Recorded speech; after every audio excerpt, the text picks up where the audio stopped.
तेजस्वी यादव की पार्टी ने मानो ठान लिया है कि जातीय उन्माद फैलाया ही जाएगा। भारतीय जनता पार्टी वाले बहुत आरोप लगा रहे हैं, लेकिन अब हमको भी लग रहा कि हाँ, आरोप में सच्चाई तो है। अब देखिए, ब्राह्मण और राजपूत के लड़कों ने 50-100 की संख्या में लड़कों ने गलत तरीके से स्कॉलरशिप ली। अब इसके बाद जो तेजस्वी यादव की पार्टी आरजेडी है, वो अपने फेसबुक पर डालती है, इसको डालिए, लिखिए, प्रचारित कीजिए, उन्होंने गलत किया है, यह बिल्कुल ठीक है। लेकिन इसके साथ कैप्शन में लिखा जाता है कि हकमारी करना, गाली भी देना, दूसरे का हिस्सा भी निकल जाना, यही तो मेरिट है। बीच वाले लाइन पर गौर कीजिएगा, लिखा गया है गाली भी देना।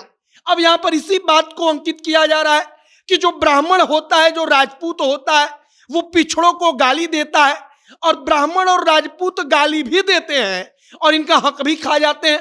तेजस्वी की पार्टी के कहने का सीधा सा मतलब यही है।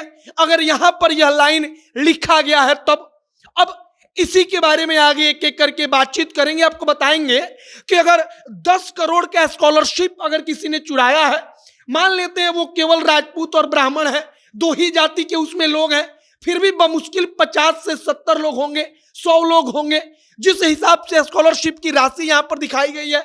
इसी पर आगे आपको सब कुछ बताएंगे, इस पर चर्चा करेंगे। बाकी हमारा नाम मोहित कुमार सिंह है और आप जनता जंक्शन देख रहे हैं। सबसे पहले यह मामला मध्य प्रदेश के भोपाल का है, मतलब कि बिहार का नहीं है।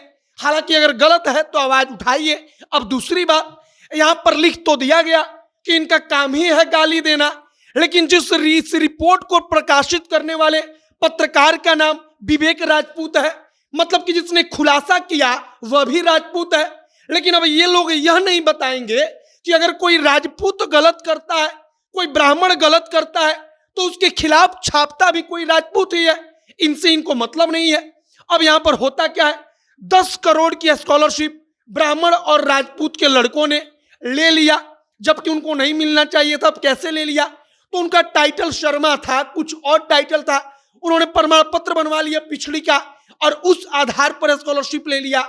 अब इसको लेकर के जो यहां पर तेजस्वी की पार्टी लिखती है हकमारी करना, गाली भी देना, अब इसका मतलब सीधे तौर पर यही है कि यहां पर जाति को लेकर सीधे तौर पर कहा जा रहा है कि ब्राह्मण और राजपूत का काम ही यही है, गाली भी देंगे, वो हकमारी भी कर लेंगे, इनका हिस्सा भी निकल जाएंगे, और एक प्रकार से पूरे राजपूत ब्राह्मण को कटघरे में लाकर जाति के नाम पर तेजस्वी यादव की, आप कहिए कि घृणित राजनीति ने इनकी गिरी हुई राजनीति के कारण लाकर खड़ा कर दिया गया। अब एक बात समझिए, यहां पर लिखा गया है पहला मामला कि 19 लाख का स्कॉलरशिप मिला जो लड़का अगड़ी जाति का था। अब दूसरे में 35 लाख का स्कॉलरशिप मिला, तीसरे में यहां पर 20 लाख का स्कॉलरशिप मिला। अब इस आधार पर हम मान लेते हैं कि 20 लाख का स्कॉलरशिप ऑन एवरेज औसतन हर लड़कों को मिला 10 करोड़ में, तो 1 करोड़ में कितना मिला? 5 लड़कों को, और 10 करोड़ में कितना मिला? तो 50 लड़कों को। मतलब कि कुल मिलाकर इस आधार पर 50 लड़कों ने फर्जी तरीके से मान लीजिए स्कॉलरशिप लिया। अब 50 लड़कों को लेकर यहां पर इनकी पार्टी लिखती है कि हकमारी करना, गाली भी देना, दूसरे का हिस्सा भी निकल जाना, यही तो मेरिट है।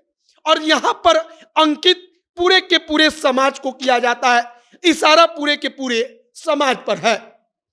अब मान लीजिए एक छोटा सा उदाहरण कि कोई यादव जाति का अपराधी है, अब उसने अपराध कर दिया, कोई मुसलमान है अपराधी है, अपराध कर दिया, कोई किसी तीसरे जाति का अपराधी है, अपराध कर दिया। अब उस 4 लोगों के अपराध करने के कारण आप खड़ा होकर कहिए कि इनका तो काम ही यही है, गाली भी देंगे, ऐसा करेंगे, पूरे समाज को आप इंकित करके कटघरे में खड़ा कर दीजिए, तो कितना बुरा लगेगा। ठीक इसी प्रकार से यहां पर ब्राह्मण और राजपूतों को लेकर किया जा रहा है। अब बीजेपी लगातार कह रही है कि ये जो आदमी है तेजस्वी यादव, ये चाहते हैं कि जातीय उन्माद फैले। अब क्यों चाहते हैं? तो बीजेपी का अपना गणित है, वो लोग राजनीतिक दल है, उनका अपना गणित है कि ये पिछड़ियों को एकजुट करना चाहते हैं, और इसीलिए जातीय उन्माद में लगे हैं कि अगर पिछड़ा लड़े तो इनका वोट बैंक मजबूत होगा।